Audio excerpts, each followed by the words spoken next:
Hello all of you, welcome to I Plus Training Solutions.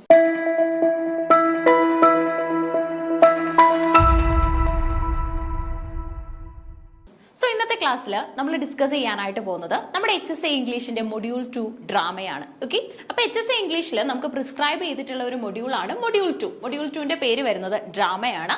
So ഇവിടെ നമുക്ക് ആദ്യം തന്നെ ഡിസ്കസ് ചെയ്യാനായിട്ടുള്ളത് ഷേക്സ്പിയറിയൻ ഡ്രാമാസ് ആണ് കേട്ടോ. സോ ആദ്യം തന്നെ നമ്മൾ എന്താണ് ഡ്രാമ എന്ന കോൺസെപ്റ്റിലാണ് ക്ലാസ് ബിഗിൻ ചെയ്യാനായിട്ട് പോകുന്നത്. ഓക്കെ, എപ്പോഴും ഡ്രാമയെ കുറിച്ച് നമുക്കൊരു ബാക്ക്ഗ്രൗണ്ട് നോളജ് ഉണ്ടായിരിക്കണം. ഈ ഒരു നോളജ് ഉണ്ടെങ്കിൽ വളരെ ഈസി ആയിട്ട് റിമൈനിങ് കോൺസെപ്റ്റുകൾ നമുക്ക് മനസ്സിലാക്കി എടുക്കാനായിട്ടും സാധിക്കും. ഓക്കെ, അപ്പൊ ഡ്രാമയെ കുറിച്ചാണ് ഇന്നത്തെ ക്ലാസ്സിൽ ആദ്യമായിട്ട് നമ്മൾ ഡിസ്കസ് ചെയ്യാനായിട്ട് പോകുന്നത് മൊഡ്യൂൾ 2 ഡ്രാമ.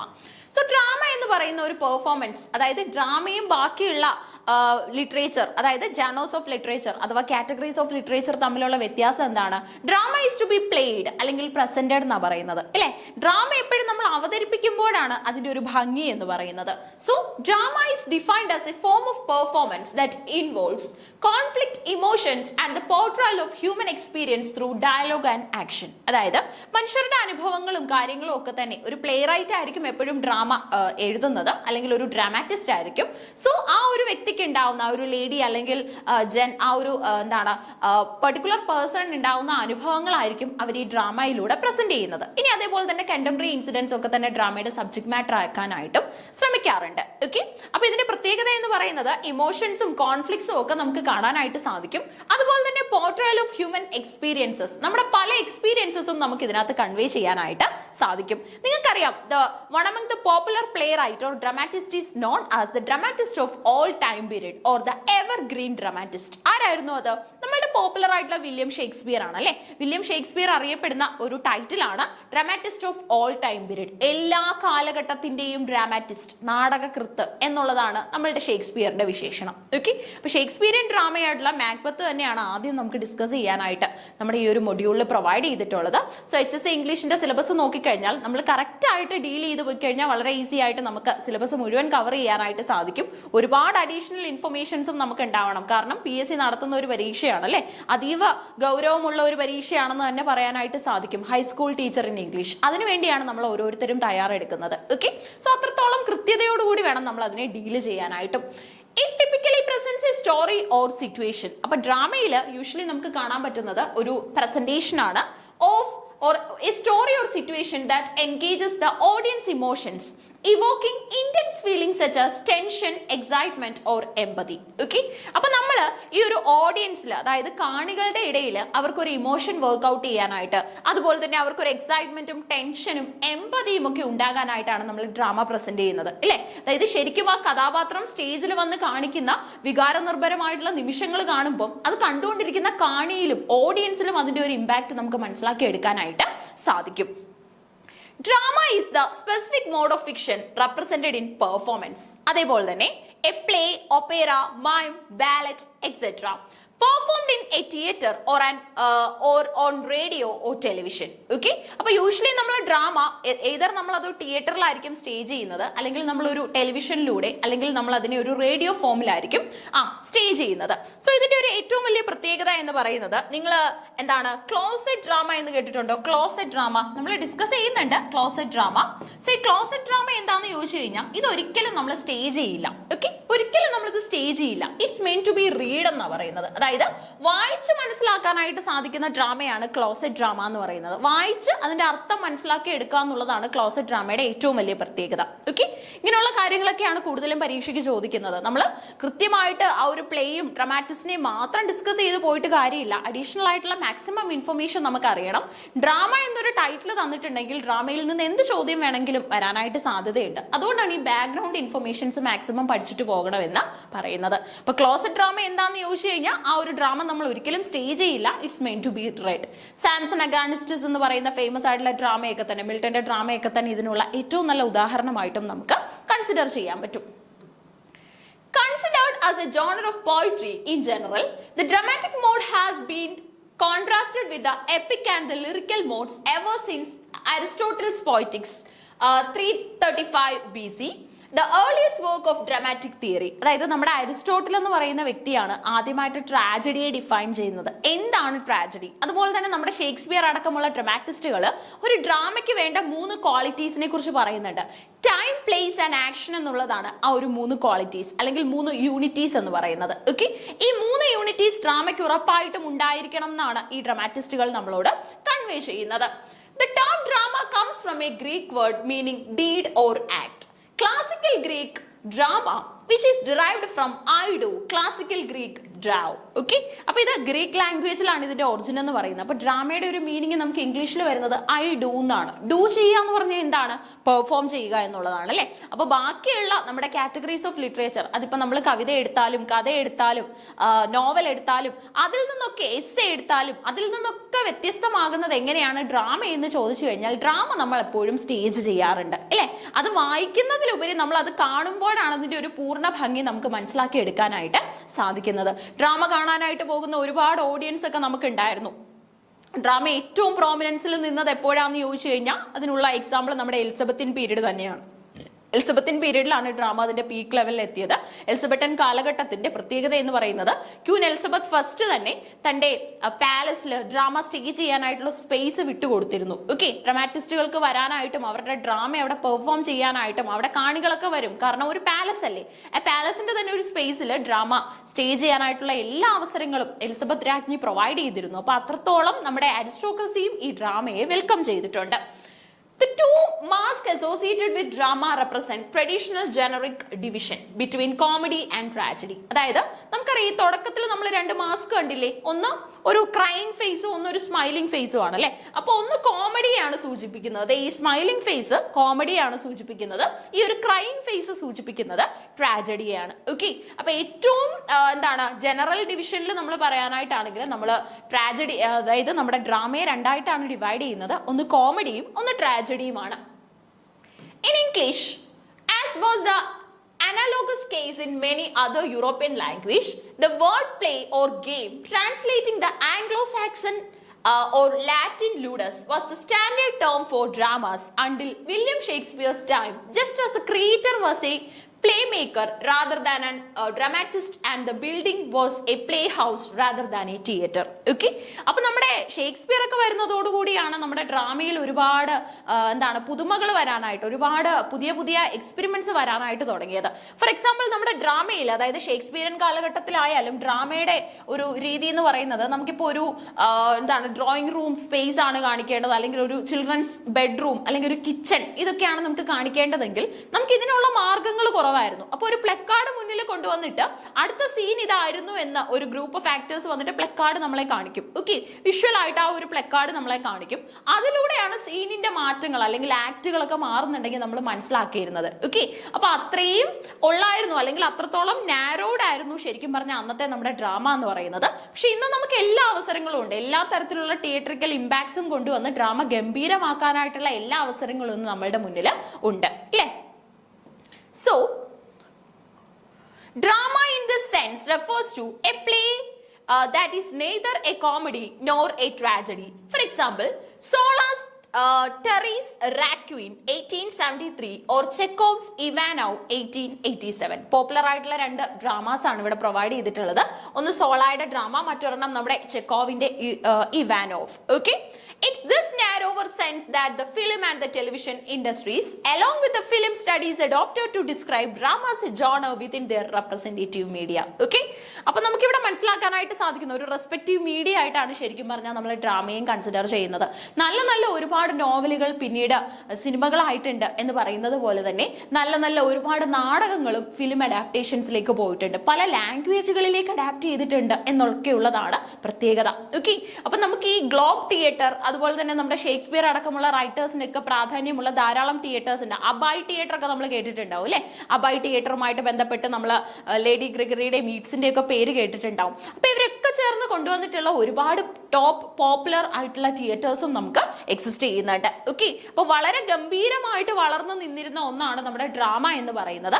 ശേഷം വന്ന ഒരുപാട് ഡെവലപ്മെന്റ്സ്, അതായത് നമ്മുടെ സിനിമകളും അതുപോലെ തന്നെ നമ്മുടെ വീഡിയോകളും, അതായത് ഇപ്പൊ വീഡിയോസിനും പ്രാധാന്യം കുറഞ്ഞുകൊണ്ട് ഷോർട്ടുകളിലേക്ക് വന്നിരിക്കുക അല്ലെ. ഒരു മിനിറ്റിൽ എങ്ങനെ നമുക്ക് ഏറ്റവും നല്ലപോലെ ഐഡിയാസ് കൺവേ ചെയ്യാം എന്നുള്ള രീതിയിൽ പോലും മാറ്റങ്ങൾ വന്നിട്ടുണ്ട്. The term radio drama has been used in both senses, originally transmitted in a live performance. It may also be used to refer to the more highbrow or serious end of the dramatic output of radio. The enactment of the drama in theatre, performed by actors on a stage before an audience, presupposes collaborative modes of production and a collective form of reception. Okay? ശരിക്കും പറഞ്ഞാൽ നമ്മൾ പ്രൊഡക്ഷനും റിസപ്ഷനും നടത്തുകയാണ് ഈ ഡ്രാമയിലൂടെ, ഇല്ലേ? അതിന്റെ producer എന്ന് പറയുന്നത് അല്ലെങ്കിൽ അതിന്റെ കാര്യങ്ങളെല്ലാം അറേഞ്ച് ചെയ്ത ഒരു ഡ്രാമയാക്കുന്ന വ്യക്തി എന്ന് പറയുന്ന ഒരുപാട് ഹാർഡ്ഷിപ്പ് എടുക്കുന്നുണ്ട്. അതുപോലെ തന്നെ നമ്മൾ ആ ഒരു ഡ്രാമ എപ്പോഴാണ് സക്സസ് ആവുന്നത് അല്ലെങ്കിൽ ആ ഒരു ഡ്രാമയ്ക്ക് എപ്പോഴാണ് അതിന്റെ ഫുൾ റിസൾട്ട് വരുന്നതെന്ന് ചോദിച്ചു കഴിഞ്ഞാൽ സ്പെക്ടേറ്റേഴ്സ് അഥവാ ഓഡിയൻസ് അതിനെ വാല്യൂ ചെയ്യുമ്പോഴാണ്, അല്ലെങ്കിൽ അതിന്റെ ഒരു വില മനസ്സിലാക്കി എടുക്കുമ്പോഴാണ് നമുക്ക് കൂടുതലായിട്ടും അതിന്റെ മഹത്വം മനസ്സിലാക്കി എടുക്കാനായിട്ട് സാധിക്കുന്നത്. ഓക്കെ, അപ്പൊ ഡ്രാമ എന്ന് പറഞ്ഞു കഴിഞ്ഞാൽ ഒരു ബിഗ് റിസോഴ്സ് ആണ്. നമുക്ക് ധാരാളം കാര്യങ്ങൾ മനസ്സിലാക്കി എടുക്കാനായിട്ടുള്ള ഒരു റിസോഴ്സ് ആണ്. HSA ഇംഗ്ലീഷിന്റെ സിലബസിൽ നമുക്ക് ഡ്രാമ എന്ന സെഷൻ പ്രൊവൈഡ് ചെയ്തിട്ടുണ്ട്. ആ ഡ്രാമയുടെ ഭാഗമായിട്ട് നമുക്ക് പോപ്പുലർ ആയിട്ടുള്ള 10 ഡ്രാമ മനസ്സിലാക്കി വെക്കാനുണ്ട്. ഓക്കെ, സോ പോപ്പുലർ ആയിട്ടുള്ള ഡ്രാമാസ് നമുക്ക് ഡിസ്കസ് ചെയ്യാനുണ്ട്. 10 എണ്ണമാണ്. ആദ്യം വരുന്നത് വില്യം ഷേക്സ്പിയറിന്റെ മാക്ബത്ത് തന്നെയാണ്. The enactment of drama in the theatre എന്ന് പറയുന്നത് പല സ്റ്റേജുകൾ ചേർന്നതാണ്. പ്രൊഡക്ഷൻ, റിസപ്ഷൻ അടക്കമുള്ള ഫാക്ടേഴ്സ് അതിൽ വരുന്നുണ്ട്. The structure of dramatic text, unlike other forms of literature, is directly influenced by this collaborative production and collective reception. Okay, അപ്പോൾ ഡ്രാമയുടെ ഒരു influence എന്ന് പറയുന്നത് എപ്പോഴും വളരെ വലുതാണ്. ഓക്കെ, കവിതയുണ്ട്, കഥകളുണ്ട്, നോവലുണ്ട്, എല്ലാം ഉണ്ട്. എന്നാൽ സാഹിത്യത്തിൽ നമ്മുടെ ഡ്രാമയുടെ ഒരു പ്രത്യേകത എന്ന് പറയുന്നത് എന്നും അതേപോലെ നിലനിൽക്കുന്നത് തന്നെയാണ്. ഒരുപക്ഷെ ഇന്ന് ഡ്രാമയൊക്കെ കാണാൻ പോകുന്ന ആൾക്കാരുടെ നമ്പറിൽ കുറവ് വന്നിട്ടുണ്ടാവും. എന്നാൽ പോലും നമുക്ക് ആ ഡ്രാമയുടെ ഒരു പ്രോമിനൻസ് ഇന്നും കാണാനായിട്ട് സാധിക്കും. ഇന്നും അത് എൻജോയ് ചെയ്യുന്ന, ഇന്നും അതിന്റെ ഒരു മഹത്വം മനസ്സിലാക്കുന്ന ഒരുപാട് ആൾക്കാരുടെ നമ്മുടെ ചുറ്റുപാടും തന്നെ ഉണ്ട്. അതെങ്ങനെയാണെന്ന് ചോദിച്ചു കഴിഞ്ഞാൽ നമ്മുടെ മുന്നിൽ ഒരു പെർഫോമൻസ് നടക്കുന്നു അല്ലെങ്കിൽ നടത്തുന്നു എന്നുള്ളത് തന്നെയാണ് ഡ്രാമയുടെ ഏറ്റവും വലിയ പ്രത്യേകത.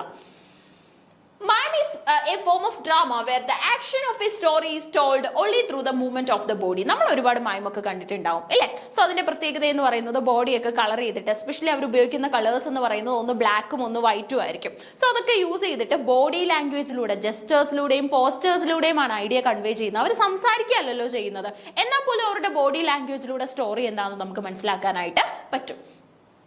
Drama can be combined with music. The dramatic text in opera is generally sung throughout. As for in some ballads, dance expresses or imitates emotions, characters and narrative action. Okay, but ഡ്രാമയുടെ പ്രത്യേകത എന്ന് പറയുന്നത് ഇമോഷൻസും character അനാലിസിസും narrative ആക്ഷനും ഒക്കെ അതിലൂടെ convey ചെയ്യുന്നുണ്ട് എന്നുള്ളത് തന്നെയാണ്. അപ്പൊ എപ്പോഴും ഹൈ പ്രയോറിറ്റിയിലുള്ള ഒരു ജോണറാണ് നമ്മൾ ഡിസ്കസ് ചെയ്യുന്നത്. It's called drama. I do എന്നുള്ള ഒരു ഐഡിയ ആണ് ഡ്രാമയുടെ പിന്നിലുള്ളത്. I do, I perform. Musicals include both spoken dialogue and songs, and some forms of drama have incidental music or music accompaniment, underscoring the dialogue, melodrama and Japanese no for example. Japanese work ആയിട്ടുള്ള, ജാപ്പനീസിലെ famous ആയിട്ടുള്ള ഒരു ഡ്രാമയാണ് musical ഫോമിലുള്ളതാണ് no എന്ന് പറയുന്നത്. അപ്പൊ ഇതിന്റെ പ്രത്യേകത എന്ന് പറയുന്നത് നമ്മൾ ഒരു ഓർക്കസ്ട്ര സപ്പോർട്ടും കൂടെ ഇതിന് യൂസ് ചെയ്യുന്നുണ്ട്. അതായത് മ്യൂസിക്കൽ സപ്പോർട്ട് എന്ന് പറയുമ്പോൾ നമ്മൾ അതിനായിട്ട് അഡീഷണൽ ആയിട്ടുള്ള മ്യൂസിക്കൽ ഇൻസ്ട്രുമെന്റ്സ് ഒക്കെ തന്നെ യൂസ് ചെയ്യുന്നുണ്ട്. സോ അതിന്റെയൊക്കെ തന്നെ ഒരു സൗണ്ട് പ്രൊഡക്ഷനിലൂടെയൊക്കെ തന്നെ ഒരു ഡ്രാമയ്ക്ക് ഒരു ഫിലിം ഇമ്പാക്ട് അല്ലെങ്കിൽ ഒരു സിനിമാറ്റിക് ഇമ്പാക്ട് കൊണ്ടുവരാനായിട്ടാണ് നമ്മൾ ശ്രമിക്കുന്നത്. ഓക്കെ, അപ്പൊ ഡ്രാമ മൊഡ്യൂളാണ് നമ്മൾ ഡിസ്കസ് ചെയ്തുകൊണ്ടിരിക്കുന്നത്.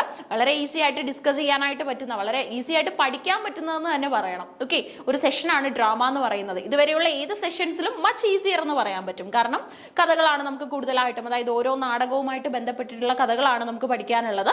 ഇതുപോലെ എളുപ്പം പഠിക്കാൻ പറ്റുന്ന ഒത്തിരി മൊഡ്യൂളുകൾ ഉണ്ട്. ഫോർ എക്സാമ്പിൾ പോയിട്രി വളരെ എളുപ്പം പഠിക്കാൻ പറ്റും. ഫിക്ഷൻ ഈസി ആയിട്ട് തീർക്കാൻ പറ്റുന്ന ഒരു സെഷനാണ്. Closet drama is a form that is intended to be read rather than performed. ഇനി ക്ലോസറ്റ് ഡ്രാമയുടെ പ്രത്യേകത എന്ന് പറയുന്നത് തുടക്കത്തിലേ ഞാൻ പറഞ്ഞായിരുന്നു, അതിന്റെ ഒരു പ്രത്യേകത എന്ന് പറയുന്നത് വായിക്കുന്നതാണ്. ഓക്കെ, നമ്മുടെ മിൽട്ടന്റെ, സാംസൺ അഗോണിസ്റ്റസിന്റെ ഒക്കെ ഒരു പ്രത്യേകത എന്ന് പറയുന്നത് വായിക്കുന്നതിലാണ് അതിന്റെ ഭംഗി ഒളിഞ്ഞു കിടക്കുന്നത്, അല്ലെ? അല്ലാതെ അതിനൊരു ഡ്രാമാറ്റിക് പ്രസന്റേഷൻ ഫോം വരുന്നില്ല.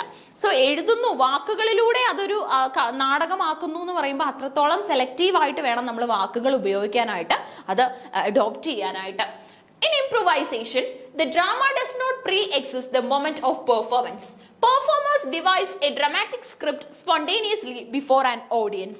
However, drama as a mode of celebration was institutionalized in Athens in the 5th century BC through competitions to honor the god Dionysus.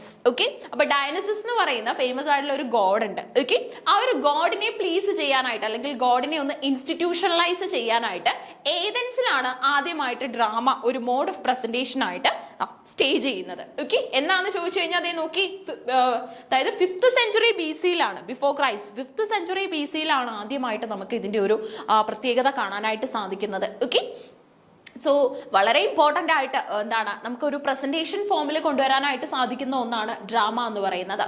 From the ancient period, only the works of a few dramatists remain to this day. Okay, അതായത് നമ്മൾ ancient period മുതൽ മനസ്സിലാക്കി എടുക്കുകയാണെങ്കിൽ നമുക്ക് മനസ്സിലാക്കാൻ പറ്റും പഴയ dramas ഒരുപാട് നമുക്ക് നഷ്ടമായിട്ടുണ്ട് അല്ലേ. ഇപ്പൊ നമ്മളോട് ഡ്രാമാറ്റിസ്റ്റ് എന്ന് ചോദിച്ചാൽ തന്നെ നമുക്ക് പെട്ടെന്ന് മനസ്സിലേക്ക് വരുന്നത് ഏത് കാലഘട്ടമാണ്. ഇപ്പം നിങ്ങൾ ഏജ് വൈസ് ലിറ്ററേച്ചർ ജസ്റ്റ് ബേസിൽ ഒന്ന് അറിഞ്ഞിരിക്കണേ. അതിനിപ്പോൾ പറയാനായിട്ടാണെങ്കിൽ ഫസ്റ്റ് ഏജ് നമുക്ക് വരുന്നത് ഓൾഡ് ഇംഗ്ലീഷ് ആണല്ലോ. അത് കഴിഞ്ഞു വരുന്നത് മിഡിൽ ഇംഗ്ലീഷാണ്. മിഡിൽ ഇംഗ്ലീഷ് കഴിഞ്ഞു വരുന്നത് റെനൈസൻസ് ആണേ. നമ്മൾ ഒരുപാട് അങ്ങ് മനസ്സിലാക്കാനായിട്ടില്ല, ജസ്റ്റ് എക്സാമിനായിട്ട് നമുക്ക് ഏജ് വൈസ് ഒന്നും അങ്ങനെ പ്രിസ്ക്രൈബ് ചെയ്തിട്ടില്ല, പക്ഷെ ഇതിന്റെ ഒരു ഐഡിയ അറിയുന്നത് നല്ലതാണ്. അടുത്തതായിട്ട് നമുക്ക് വരുന്നത് നിയോ ക്ലാസിക്കൽ ആണ്. ശേഷം നമുക്ക് നമ്മുടെ റൊമാൻറ്റിക് ഏജ് വരുന്നുണ്ട്. ഇതിനു ശേഷമാണ് നമുക്ക് പോപ്പുലർ ആയിട്ടുള്ള വിക്ടോറിയൻ കാലഘട്ടം. വിക്ടോറിയനെ ഫോളോ ചെയ്തു വരുന്നത് എഡ്വേർഡിയൻ ആണ്. ശേഷം നമുക്ക് നമ്മുടെ ജോർജിയൻ പീരീഡ് കാണാനായിട്ട് സാധിക്കും. അതിനുശേഷം മോഡേണും ശേഷം പോസ്റ്റ് മോഡേൺ പീരീഡുമാണ് ലിറ്ററേച്ചറിൽ എക്സിസ്റ്റ് ചെയ്യുന്നത്. ഓക്കെ, ഇത് നമ്മുടെ ഒരു ഫുൾ ഹിസ്റ്ററി പറയുന്നത്. അതിപ്പോ ഓരോന്നും മനസ്സിലാക്കണം എന്നില്ല, ജസ്റ്റ് ബേസ് ലെവലിൽ അറിഞ്ഞാൽ മതി. ഈ കൂട്ടത്തിൽ ഏത് കാലഘട്ടത്തിലാണ് ഡ്രാമ പീക്ക് ലെവലിൽ നിന്നതെന്ന് ചോദിച്ചു കഴിഞ്ഞാൽ നിസ്സംശയം നമുക്ക് പറയാം റെനൈസൻസ് ആണ് അല്ലെ. അതായത് വില്യം ഷേക്സ്പിയർ അടക്കമുള്ള റൈറ്റേഴ്സ് വന്നിരുന്ന റെനൈസൻസ് കാലഘട്ടത്തിലാണ് ഡ്രാമ അതിന്റെ പീക്ക് ലെവലിൽ എത്തിയിരുന്നത്. ഇപ്പൊ നമ്മൾ ഓൾഡ് ഇംഗ്ലീഷിലേക്ക് സഞ്ചരിക്കുകയാണെങ്കിൽ അവിടെ പോയിട്രി മാത്രമേ കാണാൻ പറ്റൂ. ഇനി നമ്മൾ മിഡിൽ ഇംഗ്ലീഷിലേക്ക് പോയി കഴിഞ്ഞാലും പോയിട്രിയും ചെറിയ ചെറിയ സ്റ്റോറീസും ഒക്കെ മാത്രമേ ഉള്ളൂ. എന്നാൽ റെനൈസൻസിലേക്ക് ചെന്ന് കഴിഞ്ഞാൽ ക്രിസ്റ്റഫർ മാർലോയെ പോലെയും വില്യം ഷേക്സ്പിയറിനെ പോലെയും ബെൻ ജോൺസനെ പോലെയും പേരെടുത്ത ഫേമസ് ആയിട്ടുള്ള ഡ്രാമാറ്റിസ്റ്റുകൾ അവിടെയുണ്ട്. നിയോ ക്ലാസിക്കൽ എഗൈൻ പോപ്പുലർ ആയിട്ടുള്ള ഒരു ഏജ് ആണ്. പോയിട്രിക്ക് പ്രാധാന്യമുള്ള റൊമാൻറ്റിക്സും വിക്ടോറിയനും എഡ്വേർഡിയനും ജോർജിയനും മോഡേണും ഇന്ന് എക്സിസ്റ്റ് ചെയ്യുന്ന പോസ്റ്റ് മോഡേൺ പീരീഡുകളും ഒക്കെ തന്നെ ലിറ്ററേച്ചറിനെ സമ്പന്നമാക്കിയ കാലഘട്ടങ്ങളാണ്. ഈ കൂട്ടത്തിൽ ഏറ്റവും പോപ്പുലാരിറ്റി ഡ്രാമയ്ക്ക് ഉണ്ടായിരുന്നത് റെനൈസൻസ് കാലഘട്ടത്തിലാണ്. ഓക്കെ, അപ്പൊ നമ്മളിപ്പോ പഠിച്ചുകൊണ്ടിരിക്കുന്ന മൊഡ്യൂൾ 2 റെനൈസൻസുമായിട്ട് ക്ലബ്ഡ് ആണെന്ന് പറഞ്ഞു മനസ്സിലാക്കാനായിട്ടാണ് ഈ ഒരു കോൺസെപ്റ്റ് ഞാൻ ഇവിടെ പ്രസന്റ് ചെയ്തത്. സോ അപ്പൊ നമുക്ക് ഇനി നോക്കാനായിട്ടുള്ളത്, അപ്പൊ ഈ പഴയകാല ഡ്രാമാസ് ഒന്നും എല്ലാം എക്സിസ്റ്റ് ചെയ്യുന്നില്ല, കുറച്ചൊക്കെ തന്നെ നഷ്ടമായിട്ടുണ്ട്. ആ ഒരു കാലപ്പഴക്കം കാരണം പലതും നമുക്ക് നഷ്ടമായിട്ടുണ്ട്. മാനുസ്ക്രിപ്റ്റ് ഫോമുകളിൽ മാത്രം ഉണ്ടായിരുന്ന ഡ്രാമാസും ഉണ്ട്, കാരണം നമുക്ക് വൈഡ് ആയിട്ട് പ്രിന്റിംഗ് ടെക്നോളജി ഒന്നും അന്ന് സ്പ്രെഡ് ആയിട്ടുണ്ടായിരുന്നില്ല. അതുകൊണ്ട് തന്നെ നമ്മൾ മാനുസ്ക്രിപ്റ്റ് ഫോമിലായിരുന്നു, അതായത് കൈ എഴുത്തിലൂടെയായിരുന്നു കൂടുതലായിട്ടും ഡ്രാമ എഴുതി സൂക്ഷിച്ചിരുന്നത്. ട്രാജഡിയൻസിനെ നമ്പർ ചെയ്യുകയാണെങ്കിൽ നമുക്ക് ആഷ്ലസും സോഫിക്കിൾസും യൂറിപ്പൈഡ്സും ഒക്കെ പോപ്പുലർ ആയിട്ടുള്ള ട്രാജഡിയൻസ് ആയിട്ട് എക്സിസ്റ്റ് ചെയ്യുന്നുണ്ട്. ഓക്കെ, അതായത് നമ്മുടെ ആഷ്ലസ്, സോഫിക്കിൾസ്, യൂറിപ്പൈഡ്സ്. ഇത് ശരിക്കും പറഞ്ഞാൽ നമുക്ക് ഈ ടൈപ്സ് ഒന്ന് അറിയുന്നത് എപ്പോഴും നല്ലതാണ്. അതായത് നേരെ നമ്മൾ ഫസ്റ്റ് ഡ്രാമയിലേക്ക് അങ്ങ് പോകുന്നതിനേക്കാൾ എപ്പോഴും നല്ലത് കുറച്ച് സമയം ഇൻവെസ്റ്റ് ചെയ്തിട്ട് ഡ്രാമ എന്താണെന്നൊന്ന് മനസ്സിലാക്കുന്നതാണ്. കാരണം ഈ പല കാറ്റഗറീസും നമുക്ക് ഈ ഒരു മൊഡ്യൂളിൽ തന്നെ പഠിക്കാനായിട്ട് വരുന്നുണ്ട്. അതിനും ആ സമയത്ത് നമുക്ക് ഓരോന്നും വീണ്ടും വീണ്ടും നോക്കേണ്ട ആവശ്യം വരുന്നില്ല. കാരണം ആദ്യം തന്നെ ബേസ് ലെവലിൽ നമ്മൾ എല്ലാ ഇൻഫർമേഷനും ഒന്ന് പഠിച്ചെടുത്തു കഴിഞ്ഞാൽ ഓരോ കാറ്റഗറിയിലും കോമഡിയുടെ പ്രത്യേകത എന്താണ്, ട്രാജഡിയുടെ പ്രത്യേകത എന്താണ്, മെലോ ഡ്രാമയുടെ പ്രത്യേകത എന്താണ്, ക്ലോസറ്റ് ഡ്രാമയുടെ പ്രത്യേകത എന്താണെന്ന് ഒക്കെ തന്നെ നമുക്ക് വേർതിരിച്ച് അറിയാൻ പറ്റും. So types of drama in literature നോക്കുകയാണെങ്കിൽ നമുക്ക് ബേസ് ലെവലിൽ അറിയാൻ പറ്റുന്നത് 7 ടൈപ്സ് ആണ് ഡ്രാമയുള്ളത്. There are 7 types of dramas in literature to bring out the narrative. Okay, these are first one comedy ആണ്. അതിനെ ഫോളോ ചെയ്ത് കോമഡി ആയിട്ടുള്ള ഫാർസ് വരുന്നുണ്ട്. ശേഷം tragedy, tragic comedy. Tragic comedy എന്ന് പറഞ്ഞാൽ പകുതി ട്രാജഡിയുടെയും പകുതി കോമഡിയുടേതുമായിട്ടുള്ള ക്വാളിറ്റി ആയിരിക്കും അതിനകത്തുള്ളത്, ബ്ലെൻഡ് ആയിരിക്കും. മെലോ ഡ്രാമ, ഒപ്പേറ, മ്യൂസിക്കൽ, ഇതൊക്കെയാണ് പോപ്പുലർ ആയിട്ടുള്ള ഡ്രാമാസ് എന്ന് പറയുന്നത്. ഓക്കെ, അപ്പൊ ഏതൊക്കെയാണ് പോപ്പുലർ ഡ്രാമ എന്ന് ചോദിച്ചു കഴിഞ്ഞാൽ 7 ടൈപ്സിൽ നമുക്ക് ഡ്രാമയുണ്ട്. അതായത് നമ്മളിപ്പം ജനറൽ ഔട്ട്ലുക്കിൽ പറഞ്ഞു കഴിഞ്ഞാൽ ഡ്രാമ ഏതൊക്കെ ക്ലാസിഫിക്കേഷനിലുണ്ടെന്ന് ചോദിച്ചു കഴിഞ്ഞാൽ പെട്ടെന്ന് നിങ്ങൾ പറയും ട്രാജഡി ഉണ്ട്, കോമഡി ഉണ്ടെന്ന് അല്ലെ. എന്നാൽ ഇതിന് എത്ര ടൈപ്പുകൾ ഉണ്ട് എന്ന് ചോദിച്ചു കഴിഞ്ഞാൽ കോമഡി ഉണ്ട്, കോമഡിയിൽ തന്നെ കുറച്ചും കൂടെ കോമിക് ആയിട്ട് ഫാർസ് വരുന്നുണ്ട്, ട്രാജഡി ഉണ്ട്, tragicomedy, melodrama, opera, musical. ഇതൊക്കെയാണ്. ഇത് മൂന്നും ശരിക്കും പറഞ്ഞാൽ മ്യൂസിക് മിക്സിലാണ് നമ്മൾ പ്രസന്റ് ചെയ്യുന്നത്. മെലോ ഡ്രാമ ആയാലും കോമഡി ആയാലും ദാറ്റ് മീൻസ് ഒപ്പേറ ആയാലും മ്യൂസിക്കൽ ആയാലും ഒക്കെ തന്നെ. അപ്പൊ ആദ്യത്തെ ടൈപ്പ് ആയിട്ടുള്ള ഡ്രാമ ടൈപ്പിലെ കോമഡിയാണ് നമുക്ക് ഡിസ്കസ് ചെയ്യാനായിട്ട് വരുന്നത്. ഓക്കെ, എന്തൊക്കെയാണ് കോമഡിയുടെ ഫീച്ചേഴ്സ്, കോമഡിയിലൂടെ നമ്മൾ എന്തൊക്കെ കാര്യങ്ങളാണ് മനസ്സിലാക്കി എടുക്കേണ്ടത്, ഇതൊക്കെയാണ് നോക്കാൻ പോകുന്നത്. Comedy is a type of genre of drama that is intended to make people laugh. അതായത് കണ്ടുകൊണ്ടിരിക്കുന്ന കാണികളിൽ ആവേശം കൊണ്ടുവരാനായിട്ടും അവരെ ചിരിപ്പിക്കാനായിട്ടുമാണ് നമ്മൾ കോമഡീസ് സ്റ്റേജ് ചെയ്യുന്നത്. ഓക്കെ, കോമഡിയുടെ പ്രത്യേകത എന്ന് പറയുന്നത് അവർക്ക് ഒരു കോമിക് ഷോ ഫീൽ അല്ല ഒരിക്കലും കോമഡിക്ക് ഉള്ളത്. കാരണം ഷേക്സ്പിയർ അടക്കമുള്ള ഡ്രമാറ്റിസ്റ്റുകൾ കോമഡിയിലൂടെ മീൻ ചെയ്തത് അത് കാണുന്ന ആൾക്കാർക്ക് ഒരു സന്തോഷം, ഒരു പ്ലസന്റ് മൂഡും ക്രിയേറ്റ് ചെയ്യണം. അതുപോലെ തന്നെ ഇതിന്റെയൊക്കെ എൻഡിൽ നമുക്കൊരു വെഡിങ് കാണാനായിട്ട് സാധിക്കും, ഒരു മാരേജ് കാണാനായിട്ട് സാധിക്കും. ഈ മാരേജും വെഡിങ്ങും രണ്ട് പ്രയോഗങ്ങളും നമ്മൾ സൂക്ഷിച്ചു വേണം ഉപയോഗിക്കാനായിട്ട്. വെഡിങ് എന്ന് പറഞ്ഞു കഴിഞ്ഞാൽ മറ്റൊരാളുടെ വിവാഹമാണെങ്കിൽ നമുക്ക് വെഡിങ് എന്ന് പറയാൻ പറ്റും. സ്വന്തമായിട്ട്, അതായത് നമ്മുടെ സ്വന്തം മാരേജ് ആണെങ്കിൽ, നമുക്ക് സ്വന്തം വിവാഹമാണെങ്കിൽ നമ്മൾ അതിനെ മാരേജ് എന്നുമാണ് പറയുന്നത്, അല്ലെ? വെഡിങ്ങും മാരേജും, ഹോമും ഹൗസും പറയുന്നത് പോലെ സ്വന്തം വീടാണെങ്കിൽ അത് ഹോമാണ്, മറ്റൊരാളുടെ ആണെങ്കിൽ അത് നമ്മൾ ഹൗസ് എന്ന് പറയും. ഓക്കെ, സോ അതുപോലെ വെഡിങ്സിലൂടെയാണ് ശരിക്കും പറഞ്ഞാൽ നമ്മളുടെ ഡ്രാമാസ്, അതായത് ഡ്രാമയുടെ തന്നെ കാറ്റഗറി ആയിട്ടുള്ള കോമഡീസ് എൻഡ് ചെയ്തിരുന്നത്. However, humor is not the only quality that signifies a comedy. The main themes of a comedy are the tone is light hearted. Okay, അതായത് കോമഡിയുടെ ഒരു ടോൺ എന്ന് പറയുന്നത് അത് എപ്പോഴും ലൈറ്റ് ഹേർട്ടഡ് ആയിരിക്കും. അതായത് ഒരുപാട് എന്താണ് ഹാർഡായിട്ടുള്ള വേർഡും കാര്യങ്ങളും ഒന്നും അവിടെ യൂസ് ചെയ്യുന്നുണ്ടാവില്ല. Ingenious word play or twist of phrases, നമ്മൾ നല്ല നല്ല വേർഡ് പ്ലേസും ട്വിസ്റ്റുകളും ഒക്കെ ഉപയോഗിക്കും. കാരണം ഡ്രാമയിൽ എപ്പോഴും പ്രാധാന്യമുള്ള ഒന്നാണ് ക്യാരക്ടറൈസേഷൻ പോലെ തന്നെ ഡയലോഗ് കംപ്രൈസേഷനും, അല്ലെ? കാരണം പല വാക്കുകളും ഇപ്പൊ നമ്മളുടെ to be or not to be എന്ന് പറയുന്ന ഹാംലെറ്റ് പറഞ്ഞ പ്രയോഗം ഇന്നും എല്ലാവരും ഓർത്തിരിക്കുന്നുണ്ട്, അല്ലെ? വില്യം ഷേക്സ്പിയറിന്റെ തന്നെ പോപ്പുലർ ആയിട്ടുള്ള ജൂലിയസ് സീസറിൽ സീസർ ബ്രൂട്ടസിനോട് പറഞ്ഞ യു ടു ബ്രൂട്ട് ഇന്നും നമ്മൾ ഓർത്തിരിക്കുന്ന പ്രയോഗമാണ്, അല്ലെ? സോ അങ്ങനെയുള്ള പ്രയോഗങ്ങളുടെ ഒരു റെപ്രസെന്റേഷൻ കൊണ്ടാണ് ഇന്നും നമ്മുടെ ആ ഒരു വാക്കുകളുടെ സെലക്ഷൻ ആണ് ഇന്നും നമ്മളെ അത് ഓർത്തിരിക്കാനായിട്ട് പ്രേരിപ്പിക്കുന്നത്. So serious issues are addressed in a light hearted manner. Light hearted ആയിട്ടുള്ള മാനറിലായിരിക്കും സീരിയസ് ഇഷ്യൂസ് പ്രസന്റ് ചെയ്യുന്നത്. Misunderstandings are amusing. ഓക്കെ, കുറച്ച് മിസ്അണ്ടർസ്റ്റാൻഡിങ്സും കാര്യങ്ങളും ഒക്കെ ഉണ്ടാകാനായിട്ടുള്ള സാധ്യതയുണ്ട്. കാരണം 12th നൈറ്റ് പോലെയുള്ള വില്യം ഷേക്സ്പിയറിന്റെ കോമഡീസ് എടുത്തു കഴിഞ്ഞാൽ അവിടെ മിസ്അണ്ടർസ്റ്റാൻഡിങ് ഒരു വലിയ ഫാക്ടറാണ്, അല്ലെ?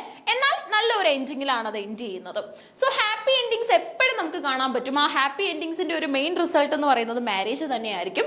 Characters who are silly and out of the ordinary. Characters കൂടുതലായിട്ടും സില്ലി ആവാനായിട്ടും ഓർഡിനറി ക്യാരക്ടേഴ്സിന്റെ ഒരു സിമിലാരിറ്റി ഫീച്ചർ ഒക്കെ കാണിക്കുന്ന ടൈപ്പ് ആയിരിക്കും. ഔട്ട് ഓഫ് ഓർഡിനറി ആവുന്ന ക്യാരക്ടേഴ്സും ഉണ്ട്. Usually concludes with a wedding, especially in romantic comedies. Okay, romantic കോമഡികളിലാണ് കൂടുതലായിട്ടും നമുക്ക് ഇതേപോലെയുള്ള എന്താണ് റൊമാൻറ്റിക് കോമഡീസിലാണ് കൂടുതലായിട്ടും നമുക്ക് ഇതേപോലെയുള്ള എന്താണ് വെഡിങ്ങും അതേപോലെ തന്നെ റൊമാൻറ്റിക് ഐഡിയാസും ഒക്കെ കാണാനായിട്ട് സാധിക്കുന്നത്. കാരണം നോർമൽ കോമഡി ആണെങ്കിൽ ലാഫിംഗ് ആയിരിക്കും അതിന്റെ ഒരു impact. Romantic comedies William Shakespeare അടക്കമുള്ള റൈറ്റേഴ്സ് പോപ്പുലറൈസ് ചെയ്ത റൊമാൻറ്റിക് കോമഡികൾ എടുത്തു കഴിഞ്ഞാൽ അതിന്റെ പ്രത്യേകത എന്ന് പറയുന്നത് അത് എപ്പോഴും എൻഡ് ചെയ്യുന്നത് വെഡിങ്സിലായിരിക്കും. Sub genres of comedy include romantic comedies, sentimental comedies and others. William Shakespeare's Much Ado About Nothing is one of the most famous instances of comedy. അപ്പോൾ കോമഡിക്കുള്ള ഏറ്റവും നല്ല ഒരു ഉദാഹരണമാണ് വില്യം ഷേക്സ്പിയറിന്റെ മച്ച് എഡു എബൌട്ട് നത്തിങ് എന്ന് പറയുന്നത്. Popular ആയിട്ടുള്ള ഒരു romantic comedy ആയിട്ടാണ് നമ്മൾ കൺസിഡർ ചെയ്യുന്നത്. ഇൻസ്റ്റൻസസ് ഓഫ് കോമഡിയാണ്. With smart banter and more than a few stupid misunderstandings, Beatrice and Benedict go from the enemies to lovers. അതായത് ക്യാരക്ടേഴ്സിന്റെ രണ്ട് ഫേമസ് ക്യാരക്ടേഴ്സിന്റെ പേരും ഇവിടെ പ്രൊവൈഡ് ചെയ്തിട്ടുണ്ട്. Is customary in Shakespearean comedies, it concludes with a wedding. അപ്പോൾ ഷേക്സ്പിയറിന്റെ കോമഡികളാണെങ്കിൽ അതിന്റെ ഒരു നിർബന്ധ ഘടകമാണ് അത് എൻഡ് ചെയ്യുന്നത് ഉറപ്പായിട്ടും ഒരു മാരേജിലായിരിക്കും. പോപ്പുലർ ആയിട്ടുള്ള ഷേക്സ്പിയറിയൻ റൊമാൻറ്റിക് കോമഡികൾ എടുത്ത് നോക്കിക്കഴിഞ്ഞാൽ അതിനുള്ള എക്സാമ്പിളും നമുക്ക് കാണാൻ പറ്റും. Another Shakespearean comedy is A Midsummer Night's Dream. അപ്പോൾ അടുത്തതായിട്ട് നമ്മുടെ റൊമാൻറ്റിക് കോമഡിയിൽ ഇമ്പോർട്ടന്റ് ആയിട്ട് വരുന്ന ഒന്നാണ് മിഡ്സമ്മർ നൈറ്റ്സ് ഡ്രീം എന്ന് പറയുന്നത്.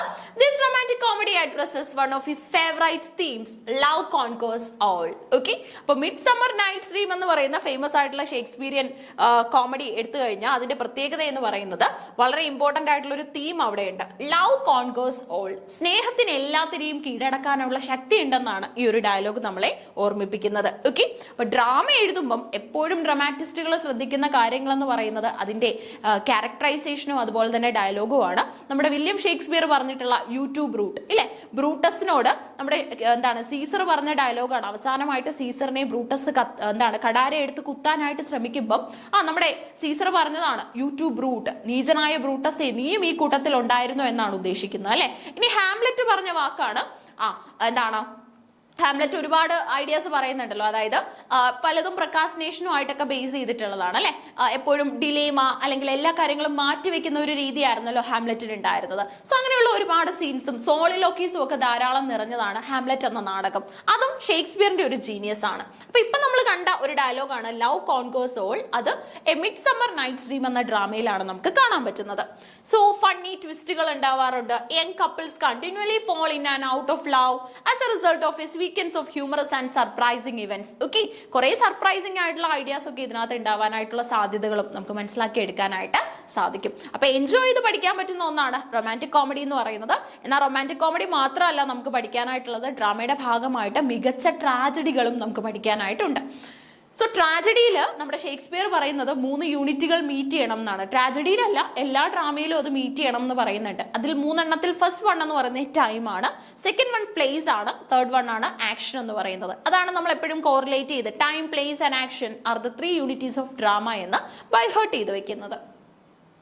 Their equally humorous real-world problems are magically solved by a mischievous sprite named Puck as they tackle the flaws of love. അപ്പോൾ ഈ ഒരു സ്റ്റോറിയിൽ നമുക്ക് കാണാനായിട്ട് സാധിക്കുന്ന ഒരു ക്യാരക്ടറാണ് നമ്മുടെ പക്ക് എന്ന് പറയുന്നത്. അപ്പോൾ ഇതുപോലെയുള്ള കുറച്ച് ഇൻവിസിബിൾ ആയിട്ടുള്ള അല്ലെങ്കിൽ കുറച്ച് ഫെന്റാസ്റ്റിക് ആയിട്ടൊക്കെ എക്സിസ്റ്റ് ചെയ്യുന്ന കുറച്ച് ക്യാരക്ടറൈസേഷൻസും കാര്യങ്ങളും ഒക്കെ നമുക്ക് കാണാൻ പറ്റും. ആലീസ് ഇൻ വണ്ടർലാൻഡിലെയൊക്കെ പോലെ തന്നെ നിഗൂഢമായിട്ടുള്ള കഥാപാത്രങ്ങൾ, സർപ്രൈസിംഗ് ആയിട്ടുള്ള കഥാപാത്രങ്ങൾ, ഇതൊക്കെ എക്സിസ്റ്റ് ചെയ്യുന്നതാണ് ഡ്രാമ.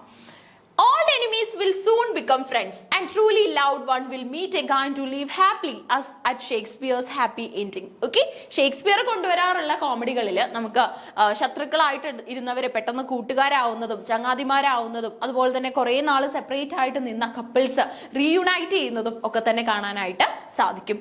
അടുത്തതായിട്ട് വരുന്ന ഡ്രാമയുടെ ക്ലാസിഫിക്കേഷൻ ആണ് ഫാർസ് എന്ന് പറയുന്നത്. അപ്പൊ കോമഡി നമ്മൾ ചെക്ക് ചെയ്തു. കോമഡിയിൽ തന്നെ ഇമ്പോർട്ടന്റ് ആയിരുന്നു നമ്മളുടെ romantic comedy and normal comedy എന്ന് പറയുന്നത്. വില്യം ഷേക്സ്പിയർ ആയിരുന്നു അതിന്റെ ഒരു പ്രിൻസ് അഥവാ കിങ് എന്ന് നമുക്ക് വിശേഷിപ്പിക്കാനായിട്ട് പറ്റുന്നത്. സോ ഡ്രാമയിൽ അടുത്തതായിട്ട് വരുന്ന ഒരു കാറ്റഗറിയാണ് ഫാർസ് എന്ന് പറയുന്നത്. Farce is another type of drama in literature which is broadly humorous. വളരെ ഹ്യൂമറസ് ആയിരിക്കും. However, there are significant differences between a comedy and a farce. The main themes of farce are exaggerated wit. എന്താ ഈ വിറ്റ് എന്ന് പറഞ്ഞു കഴിഞ്ഞാൽ, അതായത് normally ഇത് നമുക്കൊരു ജോക്ക് എന്ന് പറയാൻ പറ്റില്ല. അതായത് നമുക്ക് ആലോചിച്ച് കഴിഞ്ഞാൽ ചിരി വരുന്ന ചില തമാശകൾ ഉണ്ടാവുമല്ലോ, അതിനെയാണ് വിറ്റ് എന്ന് പറയുന്നത്. ഇന്റലക്ച്വൽ ജോക്സ് എന്ന് നമ്മൾ ഇതിന്റെ ഒരു എക്സ്പാൻഷൻ പറയാറുണ്ട്. ഓക്കെ, അപ്പൊ എക്സാജറേറ്റഡ് ആയിട്ടുള്ള വിറ്റുകൾ നമുക്ക് ഈ പറയുന്ന ഫാർസിൽ കാണാൻ പറ്റും. അതുപോലെ തന്നെ jokes that are slapstick, plot is illogical, വലിയ ലോജിക് ഒന്നും കാണാൻ പറ്റില്ല. അൺഎക്സ്പെക്റ്റഡ് ആയിട്ടുള്ള ഒക്കറൻസസും humour frequently coarse and inappropriate ആവുന്ന സ്റ്റേജുകളും ഒക്കെ തന്നെ നമുക്ക് ഫാർസുകളിൽ കാണാനായിട്ട് സാധിക്കും. ഓക്കെ, അപ്പൊ ഫാർസിനുള്ള ഒരുപാട് ഉദാഹരണങ്ങൾ നമ്മളുടെ ലിറ്ററേച്ചറിൽ തന്നെ എക്സിസ്റ്റ് ചെയ്യുന്നുണ്ട്. ഓക്കെ, അപ്പൊ ഇതാണ് ഫാർസിനെ കുറിച്ച് മനസ്സിലാക്കി വെക്കാനായിട്ടുള്ളത്. സോ പോയിന്റുകളായിട്ട് നൽകിയിരിക്കുന്നത് കാരണം ഈസി ആയിട്ട് നിങ്ങൾക്ക് മനസ്സിലാക്കി എടുക്കാനായിട്ടും പറ്റും. അപ്പൊ എപ്പോഴും നമ്മുടെ മൊഡ്യൂളിലെ ഓരോ ഡ്രാമകളിലേക്കും പോകുന്നതിന് മുന്നേ ഇൻട്രൊഡക്ഷൻ ഒന്ന് നോക്കി വെക്കണം. എന്തൊക്കെയാണ് അതിന്റെ ഒരു ആമുഖം എന്താണെന്ന് നമ്മൾ നോക്കി വെക്കണം. ക്ലാസിഫിക്കേഷൻസ് ഏതാണെന്ന് മനസ്സിലാക്കി വെക്കുന്നതും നല്ലതാണ്. ഓക്കെ, സോ ഇത്തരത്തിൽ വേണം നമ്മൾ ഡ്രാമയെ സമീപിക്കാനായിട്ട്. പിന്നെ നമുക്ക് ഡ്രാമയുടെ ഭാഗമായിട്ടുള്ള ഫാർസിന്റെ കുറച്ച് എക്സ്പ്ലനേഷൻസും കാര്യങ്ങളും ഒക്കെ വരുന്നുണ്ട്. സോ ഈ ടൈപ്സ് ഡിസ്കസ് ചെയ്തതിന് ശേഷമായിരിക്കും നമ്മൾ ആദ്യത്തെ ഡ്രാമയായിട്ടുള്ള വില്യം ഷേക്സ്പിയറിന്റെ മാക്ബത്ത് പഠിക്കാനായിട്ട് പോകുന്നത്. ഓക്കെ, സോ അടുത്ത ക്ലാസ്സിൽ മീറ്റ് ചെയ്യാം. Thank you.